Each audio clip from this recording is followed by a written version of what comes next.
welcome to episode 5 of Wrist Cheese Radio, where we specialize in horological hot takes, taboo topics, and often unpopular watch opinions. My name is Schmidt, and I'm joined by my fantastic co-host. You guys know him, you love him, Mr. Bro Dinky. Bro, what's going on, my friend?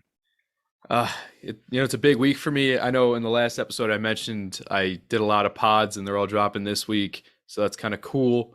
Even one that was kind of sort of off the beaten path, a little personal, biographical, etc. A little bit of a different look for me, but shout out to my buddies Matt and Greg over at Spirit of Time. Thanks for having me on that. So far, lots of great feedback on pretty much all our episodes, which has been pretty cool. People seem to be enjoying the fun with us. I think they might just enjoy that we seem to have a pulse. Okay. Or it could just be all the fun hashtags. Hashtag Hezzy Boys. Hashtag Hezzy Boys. It's already taking off. It's catching on. People are liking hashtag Hezzy Boys. I've seen the DMs already, and I'm liking it. You guys who are following us and listening every week, thank you guys for spreading this in and keep spreading the love. And for those keeping score at home, Hezzy Boys, HESIBOYS. I know I like the I spelling for boys, but it just looks stupid with the repeating I. Sorry, I'm not going with it. It's a Y. So HESIBOYS, Hezzy Boys. There you go. There is the official spelling. There it is. You heard it here. Mr. Brodinky laying down the law. Hashtag Hezzy Boys. So everything's been good, man, huh? Yeah. How about you? All right.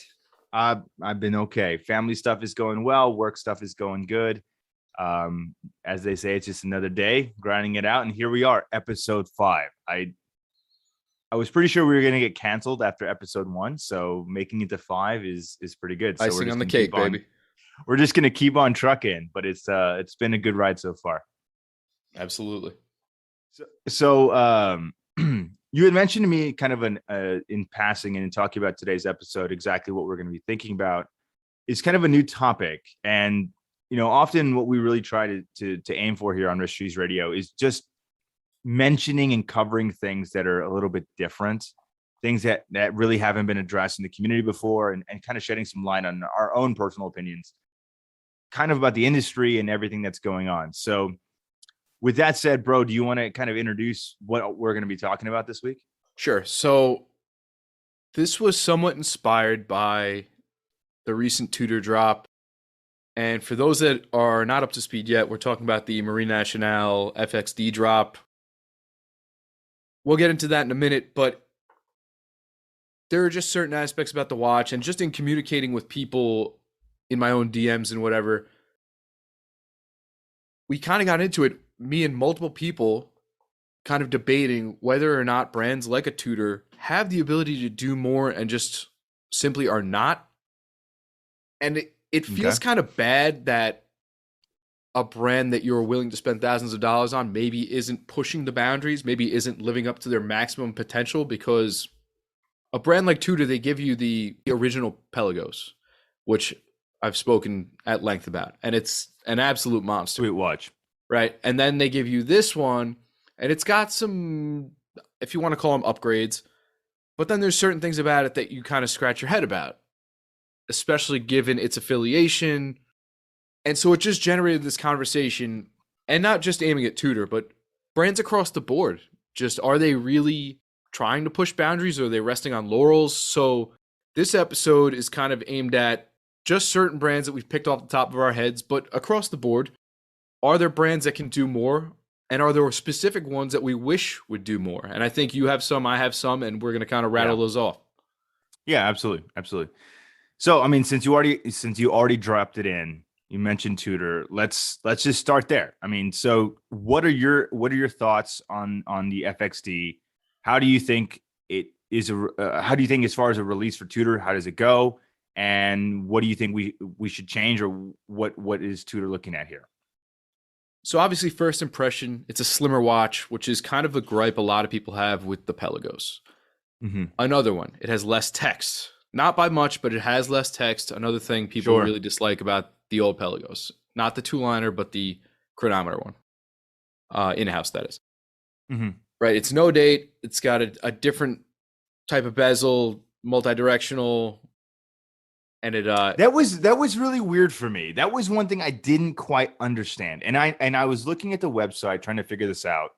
And I guess it's some type of way that the Marine Nationale uses the bezel to kind of navigate underwater, kind of through this like zigzagging pattern to make sure that they remain undetected if they're doing covert operations. And what was so weird about this bezel is it's bidirectional. Yeah. Which is so counterintuitive to every single traditional dive watch bezel that exists today. And I could be completely off base with this, but I was pretty sure part of the ISO specifications for dive watches is that it has to be a unidirectional bezel to pass ISO certification. So I don't even know if that is in fact the case. Technically, this watch might not be considered an ISO compliant dive watch. Which would be super weird. Which would be super weird. But again, it's just like, I don't know. I don't know. I have my feelings about this watch, and I'm just kind of like trying to process it because it's been such a recent release for us. And we don't typically cover new drops, but this one was just, it got enough kind of clout and some intrigue around the industry that we had to kind of touch on it. But how do you think this one ranks up in comparison to the Peli 1 and Peli 2? It's tough for me. You're taking the best part of the other watches off of this one, which at the end of the day is the bracelet and the clasp. And I've spoken about that so much. And I think that's kind of a widely accepted thing now, that those are really, really great aspects of those watches. And this one is not going to have that. Right. And on top of that, you can't even really attach a rubber to this because the spring bars are fixed in. Yeah. Right. So and on top of that, you're getting a longer case, or at least a longer wearing case, because you're going to have some overlap there. Yeah. It's 52 millimeters lug to lug. And your slimmer case is also a little bit nullified because you now have to wear fabric underneath it. Yeah. So that's kind of tough. Yeah. And there is actually two straps. This is what I didn't know initially. There is two straps. There's kind of there's kind of the Marine Nationale inspired one, which is the Velcro. It's a single pass through strap. Then they have the same design and kind of like a textured rubber. But again, to your point, it's almost negated by the fact that you have a thinner case that now has to sit on top of fabric or on top of rubber to stay securely mounted to the wrist. So I'm just wondering if this is indicative of maybe a commercialized, more civilian version to come. Maybe that's coming down the pipe, and this is just kind of the entry point for that. I mean, what do you think? How do you? I think a lot of people, maybe even myself included, have their fingers crossed about that. That maybe they made these case dimensions, not necessarily this case, but these case dimensions, not solely for this drop, because it seems like a huge waste from an engineering perspective. Yeah. But maybe they'll give you something with at least the capability to wear a rubber strap instead of just a NATO, or maybe even a bracelet, which would be tremendous if they could throw that bracelet from the Black Bay bronze, the newer one with the little spring-loaded clasp in it. That would be sick. So maybe they can make that in this titanium, throw it on there, and it'll kind of be something to satisfy people who want that smaller case, who have been hoping for that Pelagos 58 for so long. It's tough. The other thing that people seem to be really chapped about is the downgrade from 500 meter water resistance to 200. Yep. Yeah. Now, for me, does it necessarily bother me? No, I'm never doing that. I mean, I don't know much about diving. I know you do. And how often are you down that deep? Never. All right, then. Never. So let me, and this is a common misconception in the watch community that you don't really understand until you start diving. Well, I know there's dynamic pressure, right? There's like it's like a sliding scale a little bit. Yeah. So, I mean, everything gets exponentially increased as you go down, right? It compounds. But what's the most important fundamental thing here that so many people don't realize about diving is the maximum certification depth for recreational scuba diving, which is just your normal certification that you get, open water or whatever. Okay. Is 120 feet. Oof. Okay. 120 40 meters? It's nothing. Yeah. It's like 40 meters, right? Because you do the conversion, Yeah. but it's 120 feet. Okay. And that is with a more advanced diving certification. So your standard open water certification that most people get at a resort or in Cabo in Mexico or whatever is open water. And that one is rated to 60 feet for normal recreational scuba. Because let's be honest, if you're going down and you want to see some pretty fish and you want to look at coral reefs and you want to look at something cool, those things only exist in shallower depths because they still need sunlight to grow. Correct. Right? They're plants. They're animals. They need sustenance. Yes, the coral is the basis for that whole ecosystem. Exactly, right? So it can only exist in shallower depths. So all of these crazy things, the stuff that like Jason Heaton's doing, where he's diving, shipwrecks Wreck and diving, going into the Great Lakes and stuff like that is very complicated tech diving, where you start jumping into alternative certifications, different types of mixed gases. Things get very dangerous very quickly. But in some cases, you're diving beyond that 120 feet limit. Okay. And that's where things start to change. The dynamic of traditional diving is changing. So anyone's like, oh, 500 meters or 200 meters. Quite frankly, you'll never, ever need any of it. It's all over engineered. But the idea is that at 120 feet, right? If you bump your watch into a coral reef, you smack into a shipwreck, all of that pressure that's pushing onto your crystal, onto your case won't fail because it's been engineered to handle 200 meters of water resistance, right? That makes perfect sense. It's designed to be over-engineered to handle pressure changes and things like that. So that's the thing that most people who aren't in the diving community don't understand about watches. But as you start kind of familiarizing yourself, it makes more sense. So I know for some people, it's a big letdown. It's like, oh, we dropped out to 500 meters. We lost the helium escape valve. All of that is completely not necessary. 100%. You could be totally fine with a watch rated for 100 meters for diving. I mean, and I know James Stacy and Jason Heaton have talked about this at length. It's like you don't need 200, 300, 500 meters of water resistance. It's overkill. It's cool as a novelty. It's cool to be a diver that has that, but it's not necessary. And it's weird for me, for the average Joe. I don't know why it's such a flex for people. It doesn't make any sense. Well, I mean, again, it's the same reason why people wear 44 millimeter pilot's watches. Like, you're not flying anything. You're driving in your car to work. I mean, again, a lot of this stuff doesn't make sense. But, for me, I think the biggest attraction, as you pointed out for this, is certainly the bracelet. I think people would have loved to see this type of timepiece on a bracelet or have at least the ability to switch it on and off. But I think the biggest thing that kills me about this watch and what I was really shocked to not see was the fact that it's not master chronometer certified. And I didn't immediately notice this initially upon the product launch, but somebody on Tudor's Instagram page dropped it in the comments. They're like, why isn't this one Meta certified? Yeah, and that's when it hit. Flex. Yeah, I was like, and that's when it hit me. It's like, they spent all of this money, design, research, product development to create a master chronometer certified movement, which is not a simple feat. Okay. A lot of people really don't know what goes into this, but basically it's a double certification. Every watch has to pass cost certification first because that's industry standard. Then it gets certified by Metas. Metas is an arm of the Swiss federal government that's in charge of all units of measurement for the entire country of Switzerland. They do all of the audit work for the COSC's testing equipment. They do all of the audit work for radar detectors, traffic lights, any type of unit of measurement for the metric system. Wow. They control. Okay. It's like the IRS for measurement. That's really what it is, right?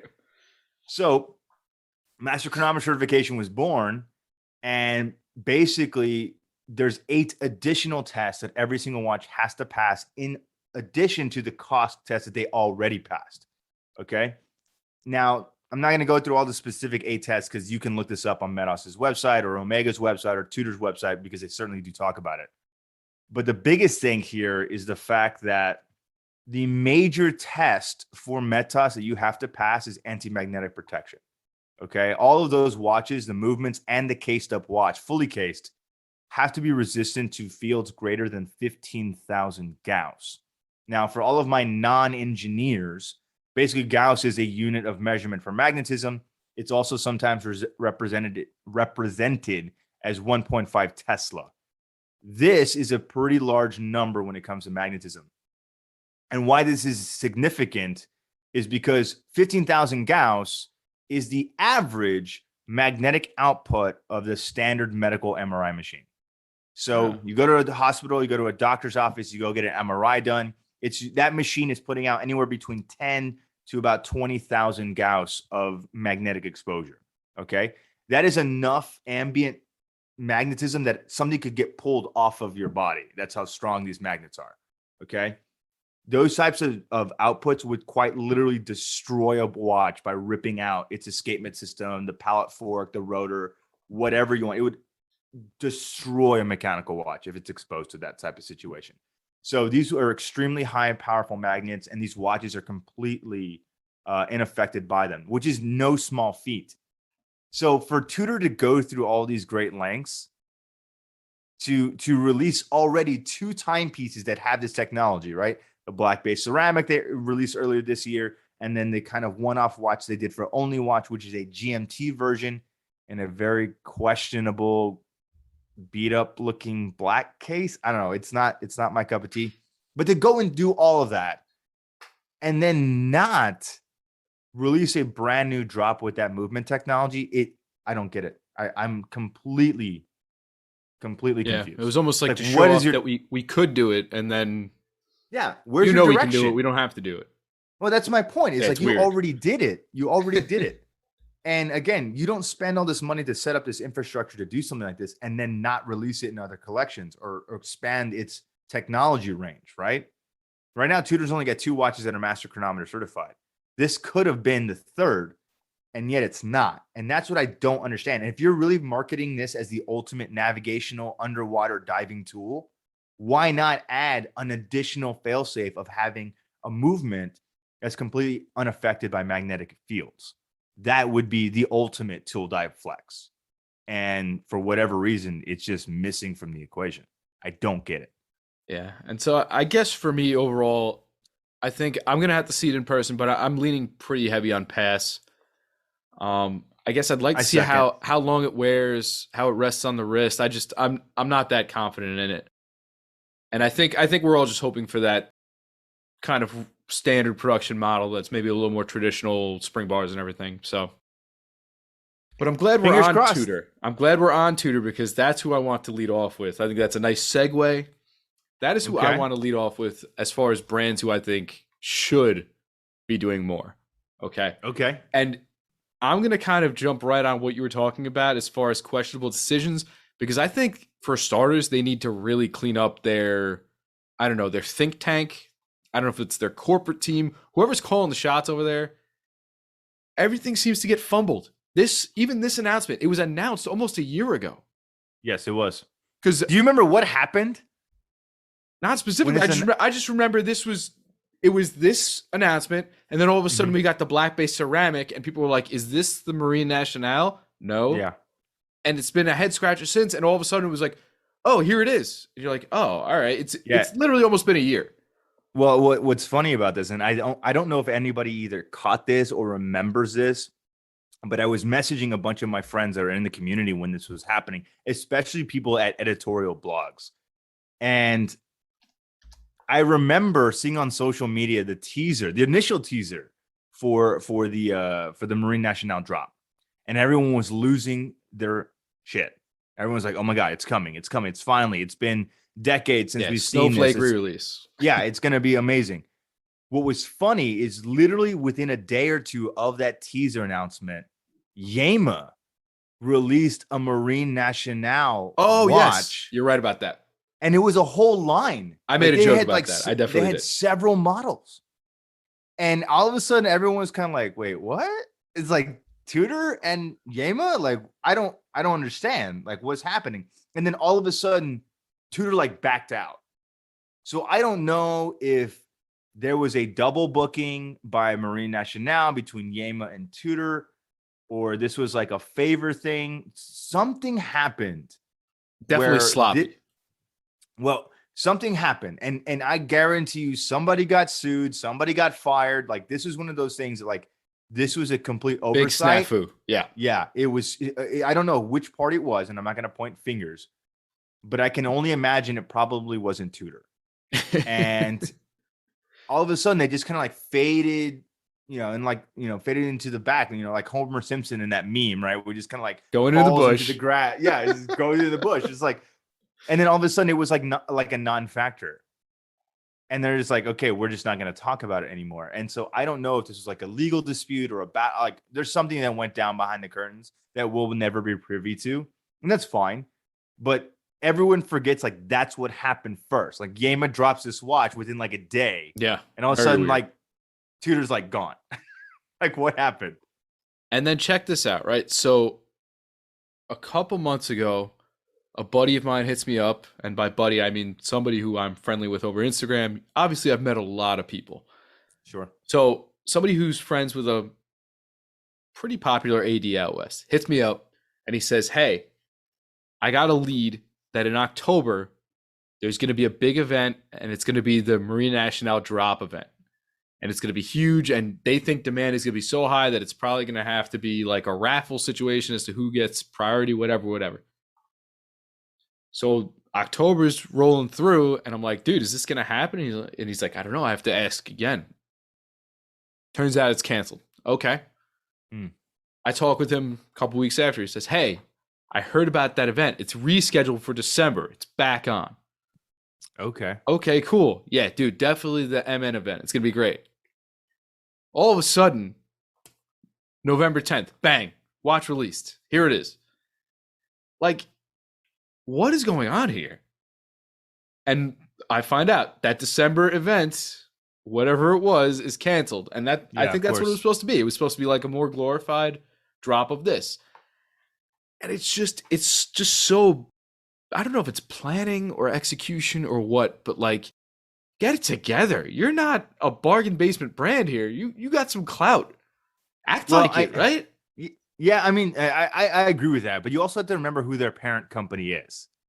And their parent company is a company who quite literally doesn't give a crap about its clients. So why would Tudor be really any different? Okay. When Tudor relaunched in the US, I remember I was like, okay, we're finally seeing some cool historic brand come back. We haven't had it sold. We hadn't had it sold for decades. It's cool. The Black Bay launches.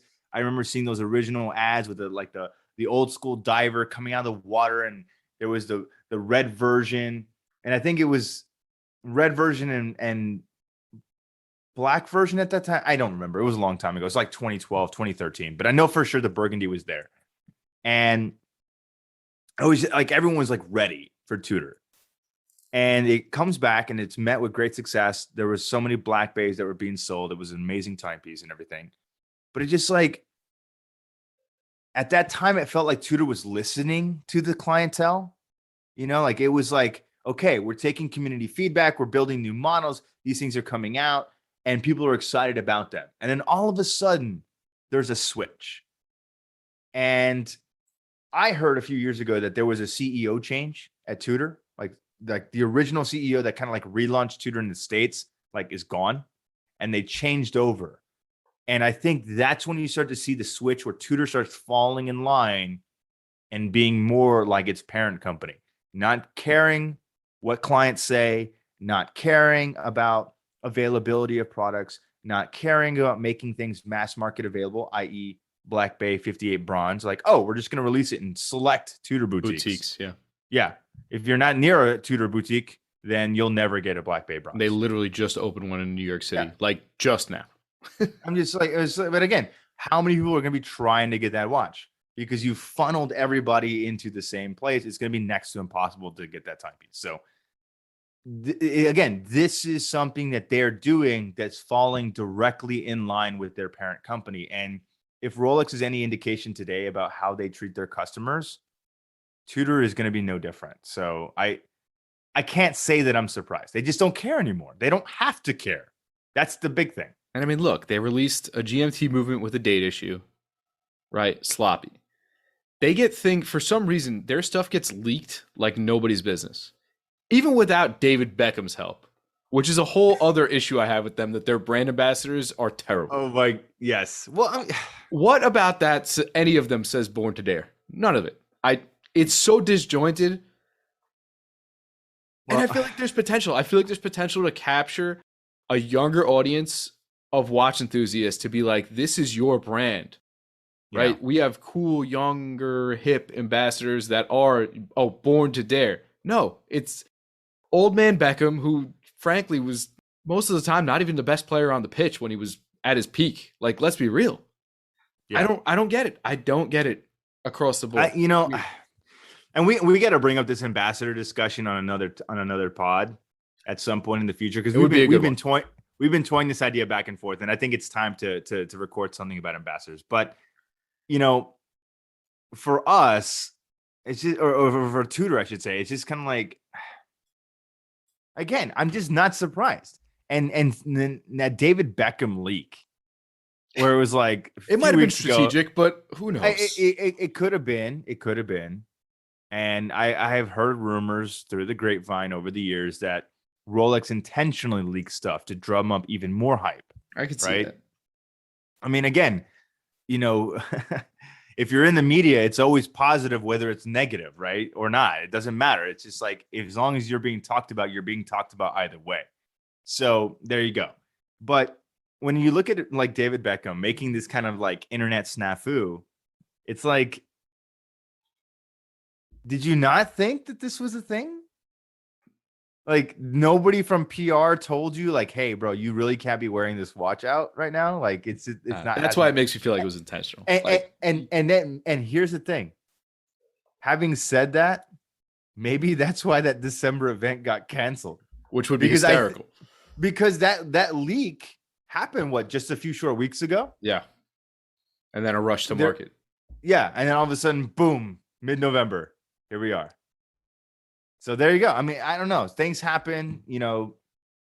Tudor's making moves in many different ways, and they're playing in a lot, with balls in a lot of different courts. So playing with balls. I hope for the best for them.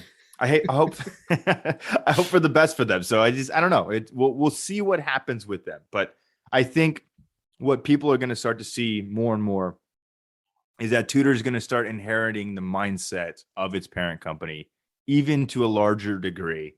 And Tudor is going to try to move away less and less from being kind of your entry-level luxury, well-made timepiece to now, well, you have to have purchased 3 Tudors in order to get a Black Bay. It's already happening.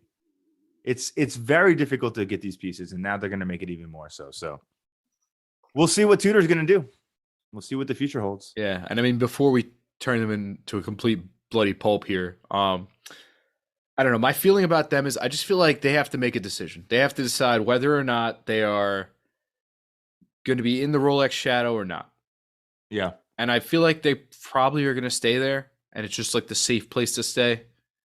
And if so, they're probably just going to keep putting out kind of 80% complete, 80% of what we want timepiece. Right. But if not, right, there's so many cool heritage pieces they have, right? They have the Monte Carlos, Snowflakes, the Oyster Princes with the big rose, that Ranger, it's more like 1016-ish. Like, there are so many cool, and I know they redid a Ranger, but like the proportions are terrible.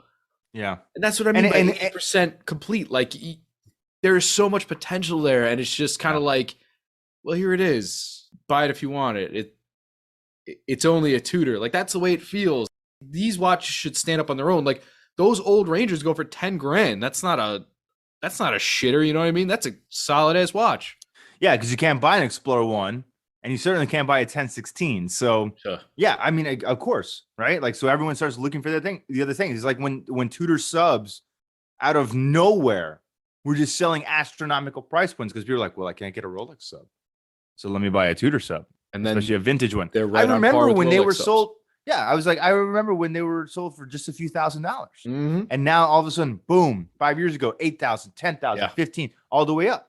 Now is just as expensive as their Crown counterparts. So I mean, it's insane. So to your point, and we'll move on from Tudor because they're a mangled mess on the floor right now. But TKO. TKO. But it's just like, I really hope for the best for them because they are a fantastic brand. I think you said it correctly. I hope they come out from Rolex's shadow because they need to do something. And again, they just need to look into their back catalog and just start creating things again that were really unique and special. And I think doing that, people are going to be really, really, really turned on. So we'll see. We'll see. Yeah. All right.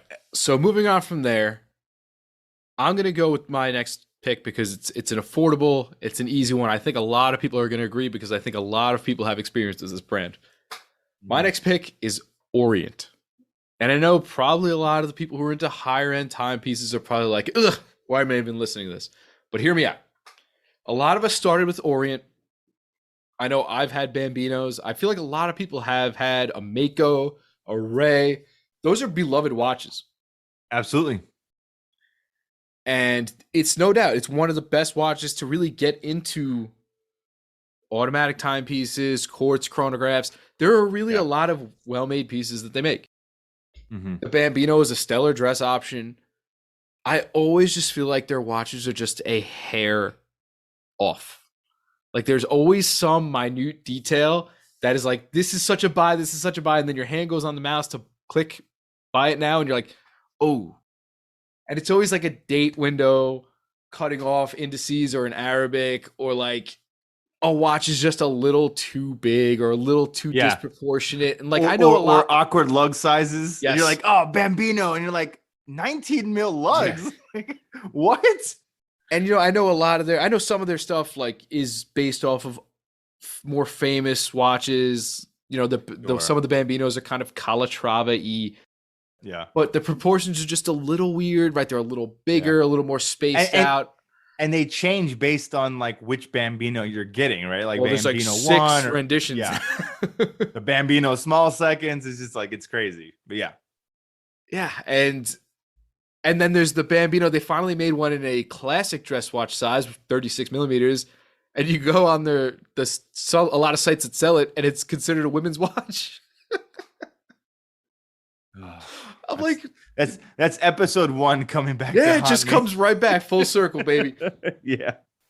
Oh, so man. It only seems like there's these tiny flaws that kill the design for me. And I like what they do. I really do. Mm-hmm. And if you've ever been a fan of the brand, they do a lot of really neat stuff in their JDM markets. And understandably, it's like their home turf. They're doing a lot of stuff over there. Right. But if you go on those famed Japanese vendors that ship over here, you can find a lot of cool stuff. Right. And they have a lot of history. They have a lot of those cool like angular 70s watches. But again, here's the thing. They reissue some of them. They made that SK retro diver. I don't know if you remember it. It's kind of like an angular. It almost looks like an AP offshore case or something. And then it comes out and it's 50-meter water resistance. And again, like you said, a lot of people will never test that, but a lot of people aren't comfortable submerging their watch with only 50-meter water resistance. And as a diver, you expect a little better than that. Yeah, for sure. For sure. I mean, I mean, man, I'm with you. And again, we're probably losing followers, and that's fine. You guys don't have to stick around. We're not always going to talk about hierology. We're talking about the facts. We're talking about every man. This is the podcast for that. So don't tell me you never owned an Orient. Of course I have. No, not you. I'm just saying. Oh yeah. I was like, yes, of course I have. But we talk about everything. We will run the full spectrum. So to piggyback off on what you said, like most people, it's like, I've had a Mako, right? Like who hasn't had a Mako? And it's just as ubiquitous as like the SKX, right? Like there's that 50-50 camp. You either started with a Mako, you started with an SKX. It's kind of the idea. But to your point, I think, there is a lot to be done. Because again, Orient, they're an incredible brand for their price point, right? They always run these little sales and coupon codes, and it's kind of funny. But what's unique about them is they really do have real history in watchmaking. All of their movements are technically in-house made. Yeah. Which is truly impressive. They're all vertically integrated. So like they're making every component, every aspect of that watch. It's all Orient. Like they're not sourcing it out from anybody, which is so weird, even at that under $500 price point. Yeah, very right? strange. Like, and we're talking like low under $500 price point. Might as well be an Invicta. Retails at $500. You can buy it for $150. There's always a deal, baby. There's always a deal, right? So it's just like it's a fantastic timepiece, but it was always like the thing I always thought that was weird with Orient is like you said, there's always something a little bit off. Like when like the Mako ones came out and used to have like the pusher to change the date. Like why? Like why do I need a pusher to change the date? And it's on a dive watch, so let's just keep adding holes to the case, to maintain structural case integrity. More hopefully gaskets, it doesn't leak, right? Like yeah, exactly, like more gaskets. Like I don't understand, but it's just so funny because you see these things, and I guess maybe because we've been in this game too long, we may have developed a little bit of snobbery here, and so we're very kind of picky with the kinds of things that we want. Because I'll be honest with you, I had some college roommates of mine back in the day, and they were getting into watches because I was into watches, and so Orient was kind of becoming more popular at that time in the U.S. And so I kind of was starting to position my buddies to this watch. And one of my friends ordered a Mako 2. And it was the upgraded version, looked really nice. It came in. I was like, damn, like that watch looks really hot. And he's just like, yeah, it's like, I love it. To this day, he still has it. And that's his daily watch. He doesn't care that it has an extra weird button on the side that changes the date. To him, it's cool because he's not a watch person. Like he's just a guy who's like, I wanted a nice watch. This is how much I can spend because I'm a broke college student. And this is what I got. And 15 years later, he's still rocking the same piece. So, that's what's special about these kinds of brands is they, we often criticize them too much because we really have nothing better else to do. But at the end of the day, they are still producing a good product that the average consumer can really enjoy. Yeah. And for me, honestly, it's been a great watch to gift to people. My father-in-law, he's an attorney. Got him a Mako 2, loves it. My coworker got him a Mako 2, loves it. He told me he went to go buy a car, and the guy thought he was wearing a sub from far away, and he's like, he felt like $1 million because he's like, dude, the guy he confused it for a Rolex, and I was like, well, I don't know how he did that, but it's fine. Yeah. Yeah. Well, he sees the bezel, and he's like, it's got to be the My other friend told him that he was blowing smoke up his ass so that he can get an easy sale out of him. Maybe. Who knows? But yeah, why don't you lay one of yours on me here? So speaking of kind of entry level watches, and it's so funny because in talking about this with you earlier, we were kind of like recapping everything before the show. I'm like, we are the same person. We have the same list. It's so weird. So you said Orient. So my thing was Seiko, right? Seiko for me is kind of where I really cut my teeth in the watch game, like many people. And I know you're a diehard Seiko fan. Oh, I am. But specifically for me, where my targeted kind of thing is not necessarily with Seiko as a company, because there's too many models, there's too many price points. We would literally be here forever. Oh, sure. I wanted to focus on the new Seiko 5 sports models, the ones that are kind of like the SKX, spiritual reboots, if you will. Yeah. So for me, I think like most people, some of our first watches were SKXs, right? The 007, the 009, the 013, or my personal favorite SKX and almost nobody owns, the 173, which is the best reference in my opinion. But anyway, so there were so many of them out there. We cut our teeth with those. And what I really loved about this piece is it was affordable, extremely affordable. It was automatic, day date, right? A true diver's watch, right? Unidirectional rotating bezels, screw down crown, 200 meters of water resistant, ISO certified. Tudor, looking at you. And it was like, you pick it up on eBay for like $180. It's good. You buy a couple straps, and you're good to go. Like that's the thing, right? And this particular watch ran for such a long time before it was officially discontinued. And it was time to discontinue it. But my biggest beef with this is what they replaced it with. These new SRPD models, like they look great. It's a very kind of sophisticated looking SKX, right? There's no longer any orange text or anything like that. It's very clean. But then you neutered it. Like no luminous bezel, no screw down crown, no water resistance, like that's anything diving related. And yet it looks like a dive watch. Yeah. And the thing that I thought was so strange about this is I would have happily paid more money if you had been like, all right, we're gonna do an SKX relaunch, but we're gonna do sapphire crystal. It's gonna be an upgraded movement, and here it is.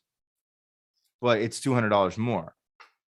I don't think anybody would have cared, because eventually you're gonna find them on eBay for the middle price point of that, right? Yeah. So let's say it comes out at $500, you're gonna find on eBay for 300, right? 250, whatever it is, and people would have been okay with that. But the issue is you created this spiritual successor. You made this giant line, and there's so many references now from when they first launched this new line that it's just like I can't even keep track. There's like Street Fighter versions and like all these weird like amalgamations of different things.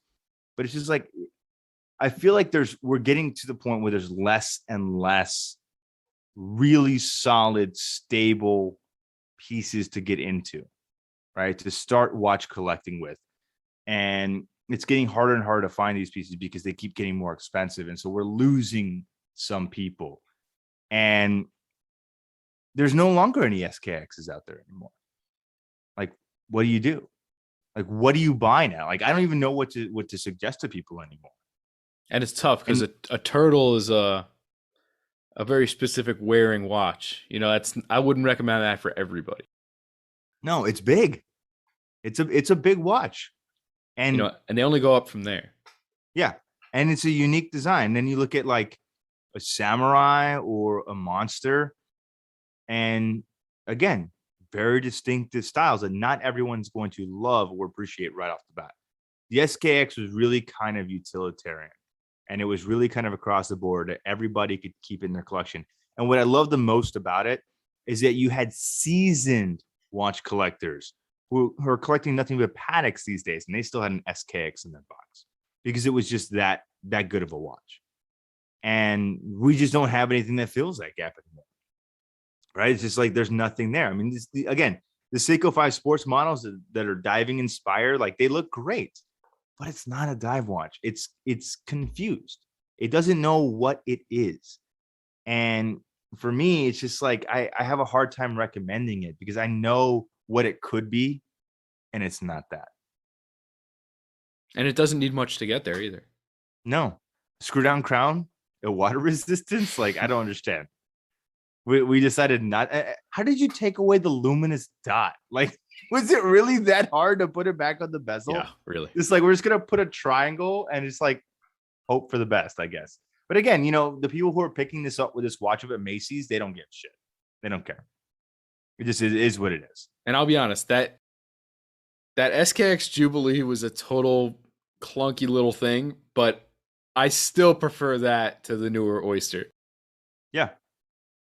Yeah. I mean, and well, I'll say this. That's why my favorite model was the 173, because it was like the anti SKX. Yeah, it was it was cool, man. It was so cool. It had the squared markers. And it had my favorite secondhand. I don't know what it is with Seiko and these weird, like, loomed counterweight secondhands. Like, why can't you just put the dot at the end like everyone else? Because that's what makes sense. That is my biggest complaint with my modern Seikos. Like my Turtle, it drives me nuts. My Seiko Patty 62 Moss like drives me nuts. I can't stand it. I'm just like, I look at it, I'm like, why is it not on the other side? It's like, if there's a Seiko modder out there that can change this for me, please hit up the Wrist Cheese Radio DMs and let's make this happen, because this is the biggest reason why I can't wear these watches. The loom is on the wrong side of the second hand. So hit us up in the DM. All right, moving on here. Let's bang on this one because we both landed on this one separately. And it was, I think it's a common consensus if you said this to people. Which one of these watch brands do you think could do more? Let's talk Tag Heuer. Okay. Yes. I mean, tons of heritage. You have racing legacy. You have a pretty decent following of people I know that like Tag. Mm-hmm. Oddly enough. It's just weird. It's like they're kind of stuck between department store brand and Wisp brand. And it's kind of just like a tug of war. I don't know what to call it. But you have these chronographs that they make that are super cool, right? And have tons of heritage. The Monacos, Carreras, Octavias. And I had a friend who had an Octavia, and yet, are they big? Yes, but it was cool. Like I was like, yeah, I would wear this. Yeah. And then they come out with Super Mario smartwatches. I know. I was so confused. Again, this is just one of those brands that is confused. It has, as you mentioned, an incredible history, an incredible lineage. I mean, producing some of the most iconic chronographs ever made. Yeah. And you listed them, right? The Carrera, the Monaco, that was the world's first automatic water resistant chronograph in a square case. Like, that's a pretty big deal, right? Then you had the Altavia, the Skipper, all the different types of calculator watches that they made over the years, not like physical calculators, but with scales and things. An amazing brand with amazing history. And that's just touching the tip of the iceberg. There's so much more with their micro girders and all the other types of chronographs that they made over the years that we won't get into. But how do you go from that to making a connected smartwatch for Mario? I don't get it. I don't know who your target demographic is. I don't know who your audience is. And again, as you pointed out, like, are they trying to be like a youthful, like entry-level luxury brand? Or are they trying to be like serious hierology? Like, who is your collector base? Who is your consumer? Because I don't even know at this point. And I thought a couple years ago that it was now targeted more towards like younger millennials, Gen Z, that kind of thing. I don't know anymore. Right? Because like all of a sudden Ryan Gosling gets picked up as an ambassador rocking a Carrera, and it's like in his yellow suit. I was like, well, you're kind of an older guy at this point now, but you're still kind of cool. You're the guys, right? But like, who are you going to influence? Because it's not going to be Gen Z. Like, I don't know, but I guess Super Mario is Gen Z. I'm confused. I just don't get it. And I didn't know what to think when I saw because they kind of teased the Super Mario collab. And so what I was secretly hoping was they were going to make a racing chrono with a Mario Kart theme, because where else were they going to go? What were they going to do with Super Mario? Yeah. I thought it was going to be like a gimmicky, like something funny with like mushroom pushers or something. And it could have been like stupid and playful that you could have just like laughed at, but like somebody would have bought it. Yeah, of course. I have no idea who is in line for a Mario's. Well, I know it was a limited edition and they all sold out. So obviously they convinced somebody to buy these things. I don't know who. Shout out if you have one. Kudos to you, I guess. We'll see if that watch still works in 2 years when the firmware needs to be updated and it's no longer compatible. But hey, you know what? Good on you. That's the problem, is you can't always measure nowadays based on what sells, because everything sells, because everything is a speculation play. Yeah, it's true. It's like, oh, I know it's going to be rare one day. I'm like, is it though? Like, who knows? The market could fall out. Right. We did get it. We did get a DM about the Tudor North flag maybe being a $10,000 watch. And they're going up. I've been checking the prices on the North flags and they going up. But again, it's just the whole, discontinued. Like, okay, sure. Yeah. Yeah. I mean, it's just like, who knows? I just wish that they would refocus their direction and focus on making their watches, but making them, wearable size. Like, they have their new Carreras. Some of them are like 44 millimeters. Like, who is going to wear this? Like, why don't you make a standard Carrera at 40 and 42? And that's it. Nobody needs a 44 Carrera. It's massive. And when it's all dial and still 44 millimeters, like it's overly massive. So it's just like, focus on going down, focus on more historical pieces, because you have such an incredible history to focus on. And make some cool stuff. Like your new Night Diver tag, if you're listening out there, young CEO, 26 years old. If you're listening out there, your new Night Diver is cool. I saw it in person. I tried it on. It's an amazing watch. I love it. The rubber strap's comfortable as hell. It's a really cool piece. Is that has the luminous dial? Is that what it is? The full lume dial. Yeah, the full lume dial. It's an amazing watch. So if you haven't seen one, go check it out. If you've been on the fence, it is really good. I love the watch. I think it's really cool. That to me is a positive tag direction. But the thing that killed me on this watch and I pointed it out to bro before we started recording this podcast. It's bad. It's for some reason, I don't know who designed this. It says Aqua Racer above the logo of Tag Heuer. So when you read the dial, it says Aqua Racer, Tag Heuer, and then the rest of the text. And can we keep going down? Can we go down further? It doesn't make any sense. Like, I don't know why. Like, this is literally like art school visual symmetry 101. It's now like inverted. And again, the watch is not the Aqua Racer Tag Heuer. It's the Tag Heuer Aqua Racer, right? So it's like, it doesn't even, it's a whole thing. But other than that, if you can get past that mind-bending symmetry, you will love the watch because it is actually a really cool piece. Unless you get an Aqua Racer with that weird 6 o'clock Cyclops. Don't even go down that rabbit hole. Don't even go down that rabbit hole to 6 o'clock Cyclops. Ugh. But that was only on the titanium models, right? Or was that on the standard production? You know, I'm really not that familiar. I just know I saw it and I was like, ugh. It reminds me of like when you see cartoons of like old people where they have like the wart on their chin. That's exactly what it reminds me of. Oh, God. I can't not see that. I don't know if I'll ever be able to unsee that now that you mentioned Sorry, that. Tag. Take that thing off. What were you doing? But the Aqua Racer is not a bad looking watch. No, it's not. It's a really solid. They make some time only stuff that's not bad looking, but like it's exactly what you said. Focus and streamline. And that's all they have. It's like look, Tag. We don't need you to make 45 millimeter carbon tourbillons. Like, it's not your bread and butter. Like, it's okay. Stick to doing stuff that will make you guys good. All right. Focus on your Carrera line. Slim down your chronograph sizes. Make them more, kind of retro inspired, because that's a timeless design and you'll sell it. Like, that's just what it is. Your Aqua Racer can be cool. It's a little bit more of an edgy diver. I love the angular case. The angular logo on the back looks cool. It's a good looking watch. There's no question about that. But don't start doing all these crazy off the wall things, because every time I turn around, it's like Tag is moving closer and closer to being like a baby Hublot. And the same thing with Zenith. It's like everything's like moving to Hublot's direction. I'm like, guys, these are 3 different brands. They don't all need to look like Hublot. Okay. We don't need giant forged carbon integrated tourbillons and all that stuff. Like, it's just not necessary.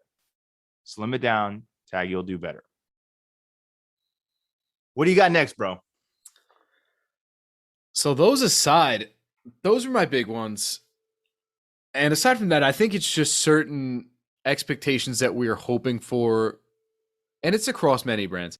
But for example, I know like within my many group chats that I have with different circles, there's always like I wish Grand Seiko would make the Sub Killer finally. And like, it's not just them, it's a lot of brands. Oh, I wish they would make this finally.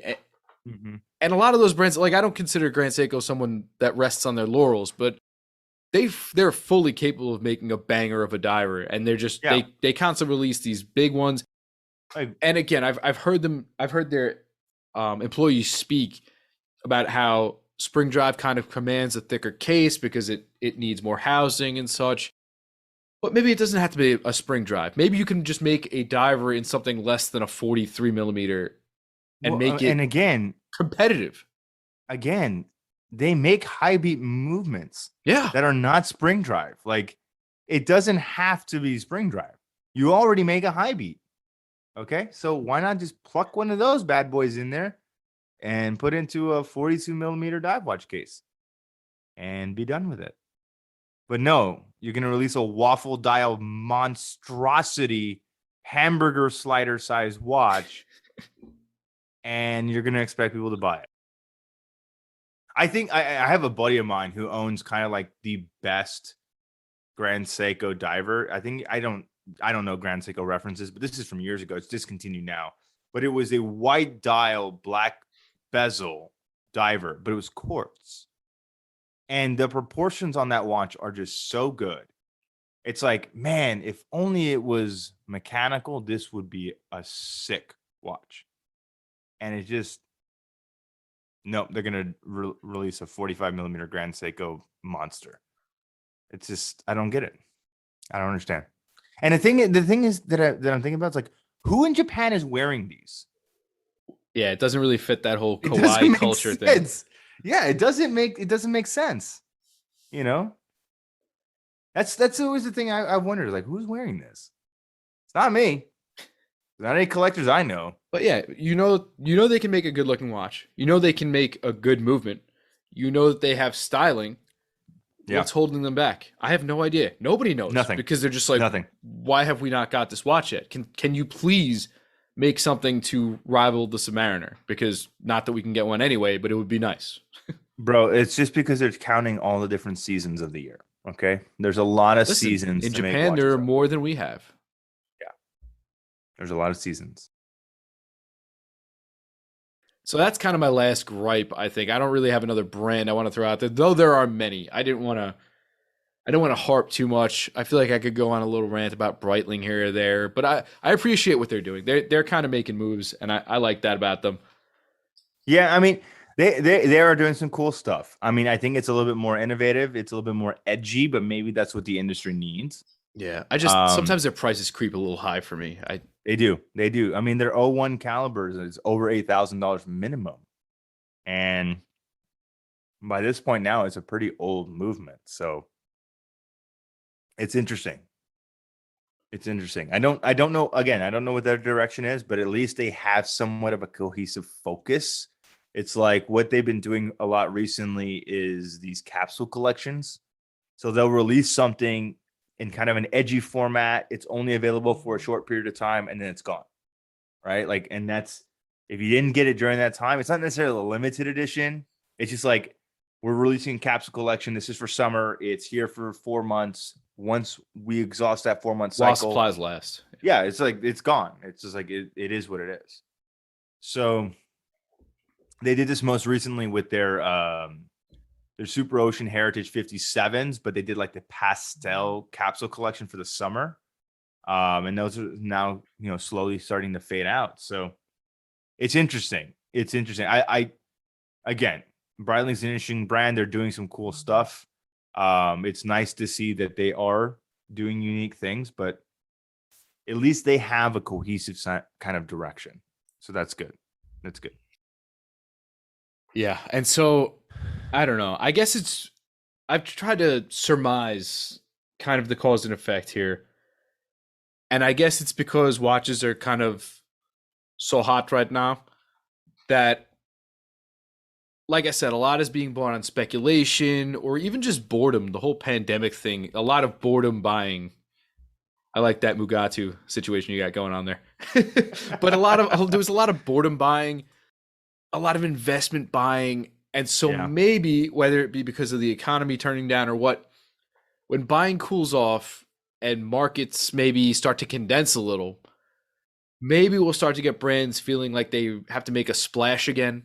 And you might get some things that feel like they're pushing those boundaries again and maybe getting things that people have been clamoring for. And so I guess right now it's just kind of a chicken and an egg situation where if people are buying your stuff, you're not going to innovate because why? But I guess if people stop buying your stuff, you're going to say, hey, wait a minute. I got some cool things we're coming out.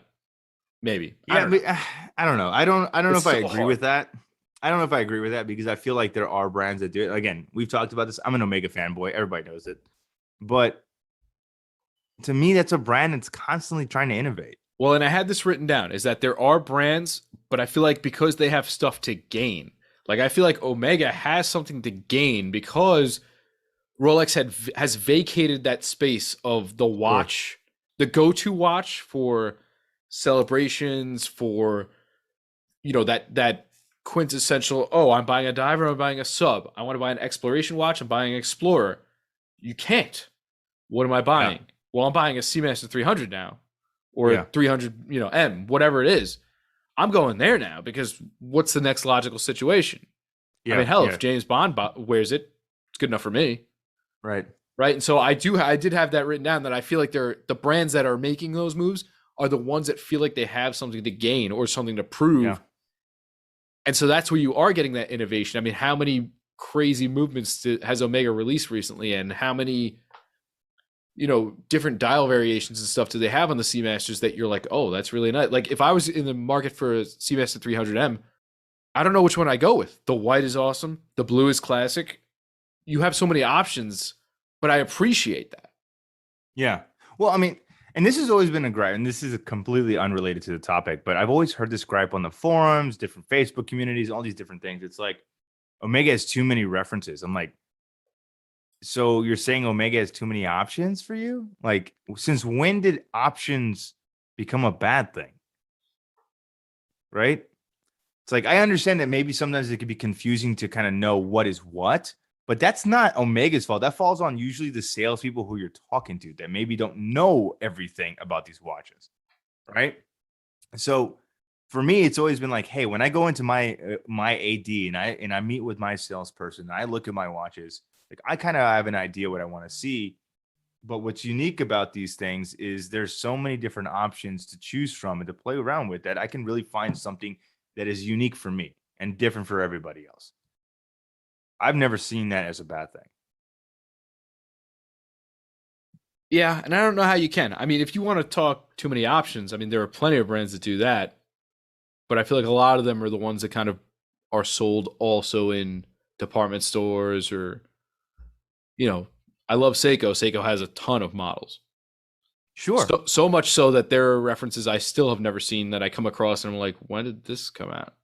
I can't say that that's happened with me for Omega. No, I mean, but again, I think for a lot of the community over the years is that they were dealing with maybe less than educated salespeople or salespeople who weren't really comfortable presenting the brand because they didn't have to present the brand. Why? Because everyone was buying Rolexes at that time. And so now you're having people that are having to educate themselves on a brand because it's the only thing they have to sell. So I think you're seeing it change. You're seeing the consumer interest change, which is all good stuff. You're seeing all of the brands outside of the Crown and its affiliates doing really well as well. So I just think it's beneficial for the industry because now you're finally giving people the ability to have exposure with something that they may not have otherwise. And I think that that's really solid for the industry. Yeah, and I think there's no question industry is doing well right now. Top to bottom, right? They're moving watches. Exactly. Yeah. Anything else left on your end? No, I think we pretty much touched on it. I could go, several more hours, but I don't think our listeners are going to be wanting to deal with that. So we'll call it for tonight. But yeah, I'm not sure our monthly bandwidth would allow that. So there you go. All right. On that note, ladies and gentlemen, it's been a pleasure. We'll catch you next time on Wrist Cheese Radio. Peace. Bye.